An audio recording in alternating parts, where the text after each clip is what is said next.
Mastication and deglutition actually includes the involvement of over 30 muscles. In the event of chewing on a cracker, mastication comes first. As the cracker enters through your lips, our body springs into action. Our food then begins to be crushed by our teeth and mixed with our saliva to create a bolus.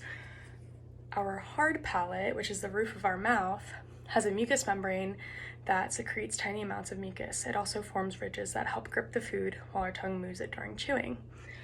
Our soft palate, which is going to be all the way back here, works with our tongues in helping move our jaws during mastication.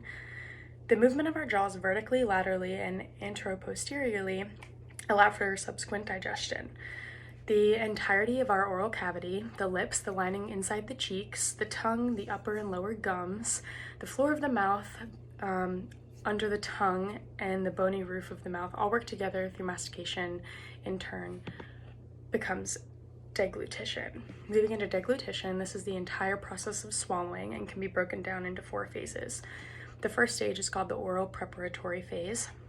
This is when food is introduced into the oral cavity.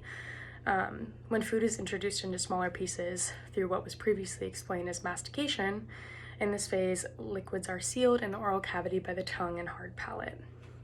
The second phase is the oral transit phase, and this is when the tongue elevates to move the bolus back through the falcial pillars into the oropharynx, which is when the pharyngeal phase begins.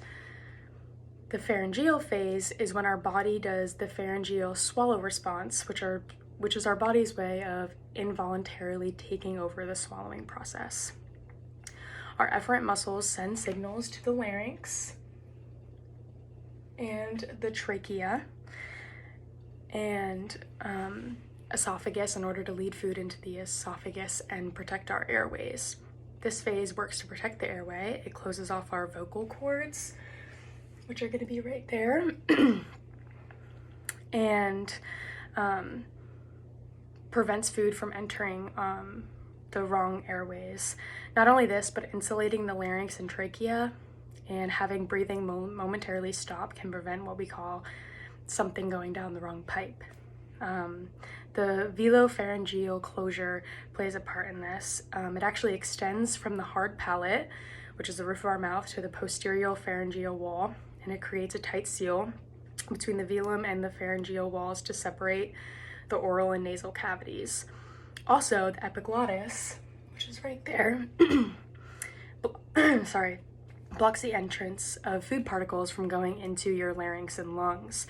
As the bolus moves through the pharyngeal pathways, it descends through an upper esophageal sphincter into the esophagus. Our body then moves to the esophageal phase, which is not under voluntary control either. It's involuntary. The bolus is moved through peristalsis, which sends it into the esophagus, and it moves much slower than the pharyngeal phase when it reaches this phase, and it ends once it passes through the lower esophageal sphincter.